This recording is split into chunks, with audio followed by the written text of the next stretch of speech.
Consider it pure joy, my brothers and sisters, whenever you face trials of many kinds, because you know that the testing of your faith produces perseverance. Let perseverance finish its work, so that you may be mature and complete, not lacking anything. If any of you lacks wisdom, you should ask God, who gives generously to all without finding fault, and it will be given to you.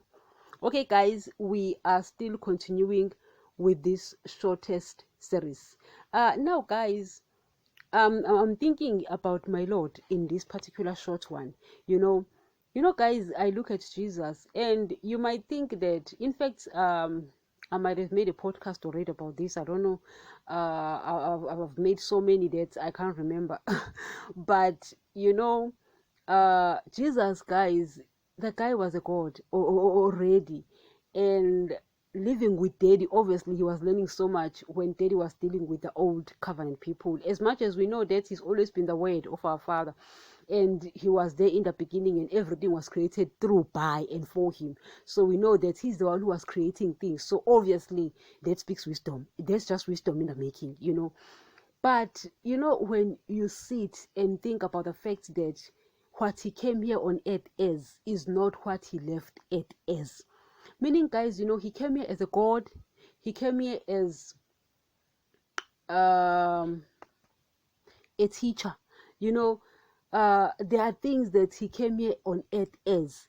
But do you know that when he left earth, he was now the leader of the church, which he wasn't before, because it was Daddy who was dealing with the Israelites. As I've said, we know that Jesus has always been the word of our Father, but we don't know how they worked with Daddy interchangeably. In fact, I don't even think we will be able to know that, because, guys, Jesus is a God. It's difficult to grasp, to fathom his makeup.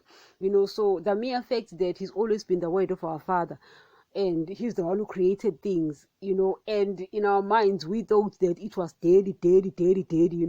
That's why in our teachings we make it clear that Adam came from Jesus, who came from God, because I want that to sink in your mind, to sink in your heart, because I don't want you to look at Jesus as some other dude who came, also here on earth, and was also under, everyone. No, I want you to have an accurate knowledge of who Jesus is. You understand? For instance, take religions, for example. Guys, religions, they think that Jesus is also a religion. You understand? So for them, it's like, well, I worship this man, so you can also worship Jesus. And I say it in my mind, and I'm like, that's not anything they're making, because Adam came from Jesus. Because Jesus is the word of God. In the beginning was the word was God, the word was with God, and everything that has been created was created by the word. Paul says he created everything was created through, for, and by. You understand? So Adam came from Jesus. Adam was created by Jesus. How then can you now compare Jesus with the person you worship in your region? That's nonsense in the making. You understand? So I usually say that, take Muslim, for example. It's a very popular religion. They think that, oh, well, you can worship Jesus, you can worship whoever they worship in Muslim. I don't even know who they worship. But the strange thing is that even Muslims came from Jesus. Even Muslims came from Adam, who came from Jesus, who came from God. So Jesus is not even someone they should kick out. It's just absurd, guys. It's strange, it's absurd, it's just rubbish in the making. But you're not speaking about that here, guys. You're speaking about the fact that when he came here as a god. He came here, as a king. You understand? But when he left, he had a church, meaning he was a leader of the church. You understand? He had a wife, the church. You understand? Because when he came here, he was single. Believe me when I tell you, the church, the sheep, is actually the wife of Jesus. So he left here with a bride, fiance. He came here single, he left a fiance. You know what I mean? So you sit and think about all of those things, that what he came as is not what he left as. And you look at the things that he went through, the things, guys, that he went through, he went through so much pain, you know, as much as he came here and knew that, okay, I had already created a new earth, a new heaven, you know, there is New Jerusalem, there is paradise, you know, he wanted to be there. He never wanted anything here on earth because he knew of those things. Guys, anyone who knows of those things, they will never love anything of this world. Never, because they know the real blessings, the blessings of those who belong to the kingdom of heaven. The reason you find these so-called Christians call the things of the world blessings is because they don't believe Jesus, and it's because they don't know those blessings. That's why Paul says, no ear heard, no mind has conceived, no eye has seen the things that God has prepared for us. But he reveals them to us, you understand? And guys, he does. He reveals them, you understand? So Jesus couldn't want anything here on earth.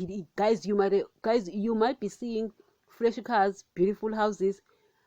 Jesus didn't. Why? He knew of New Jerusalem. He knew of paradise. He knew of new earth, because he is the guy who created those things. You understand? And guys, you look at all of that, and he is working towards going there. You understand? That's why he didn't care about our careers, he didn't care about the things we're learning here, he didn't care about getting married, because the guy left everything there. You understand? So, at the end of the day, the mere fact that he was patient, waiting patiently for those things, do you know what was happening? A fruit of patience was growing in Jesus. Do you know what was happening? A fruit of faithfulness was growing in Jesus. Do you know, guys, what was happening? A fruit of discipline was growing in Jesus. So how do fruits grow? Fruits of the Spirit, they grow because we obey his commands. So Jesus obeys Daddy. When Daddy says, don't love this, he doesn't love this. Don't do this, he doesn't do that. Why? Because he's obeying Daddy, and by doing so, these fruits are growing in Jesus. Hence, the guy had all the spirits, you know, of the Holy Spirit. They were in him. You know, the fruits of the Spirit were in him. They were growing in him because he was obeying Daddy, and he became better. He became better. Guys, you ask yourself, what's the only thing that Daddy can ask from you but will never give you? I mean, the guy, guys, has already left things for you there in heaven. You've got your inheritance reserved in heaven. You understand? You have everything reserved for you there. So you can't ask for blessings. He's reserved them there for you. You understand? You can't ask him anything because he is the giver of those things through Jesus. But there is only one thing that he can't give you. Only one thing. And what is that? Character. Character, guys, he can't give that. And the only way to get character is by obeying his commands, because as you obey his commands, the fruit of the Spirit, they grow in you.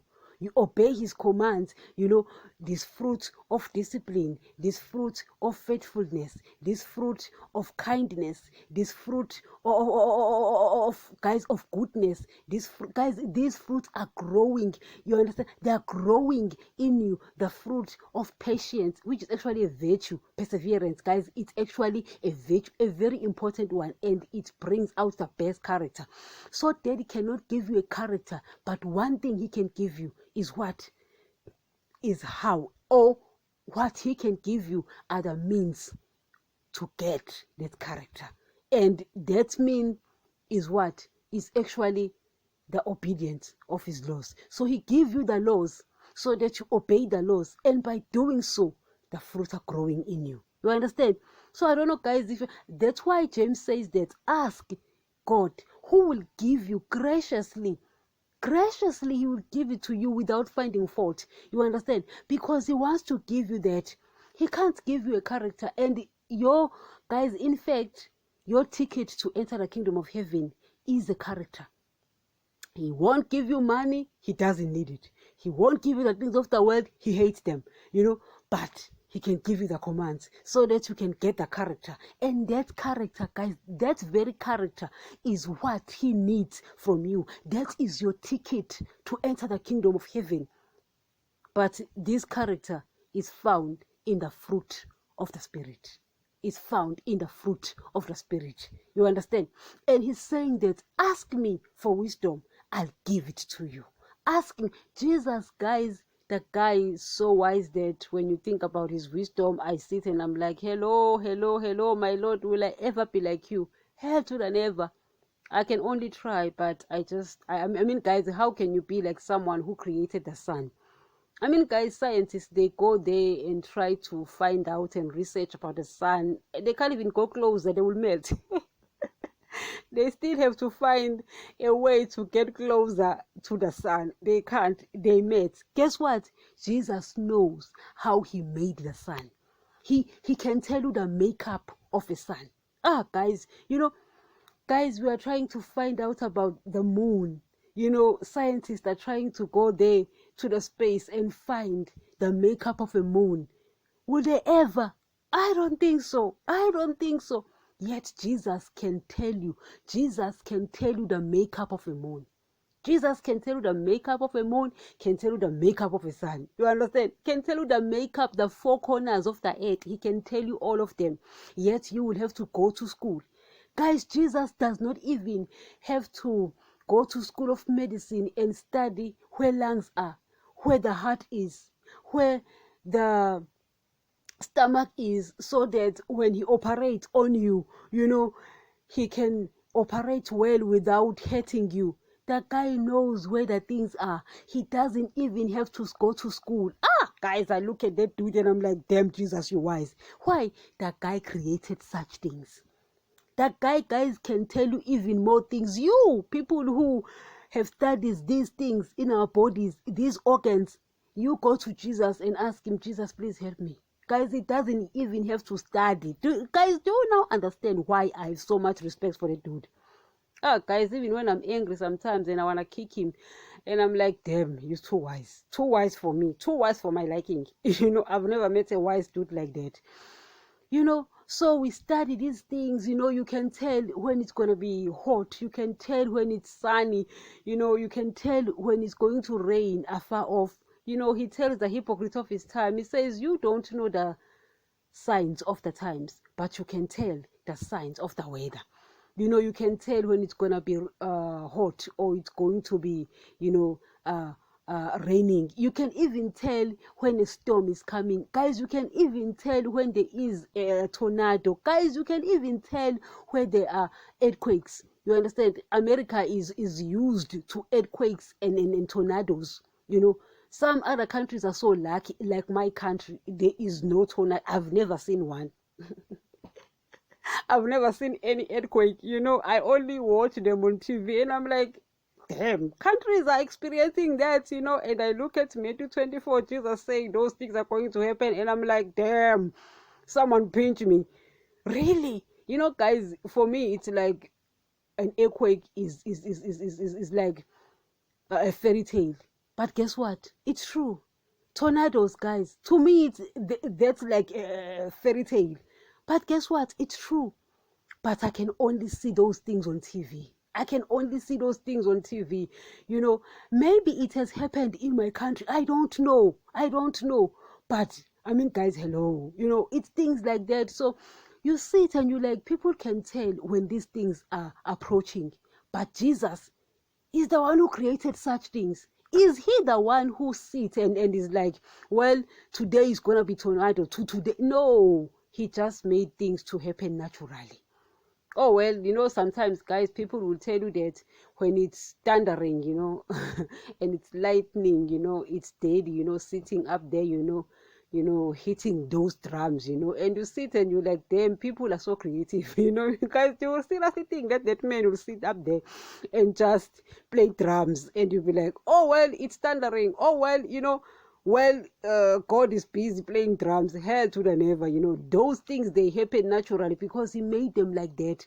But you sit and you're like, how can I be wiser than this dude? Jesus, guys, that guys who knows all these things. So to get wisdom, guys, we have to go through so much pain. The pain that he went through. He went home better, guys, wiser, with a better character. So that's what we are aiming for, guys. That's what we are aiming for. Thank you.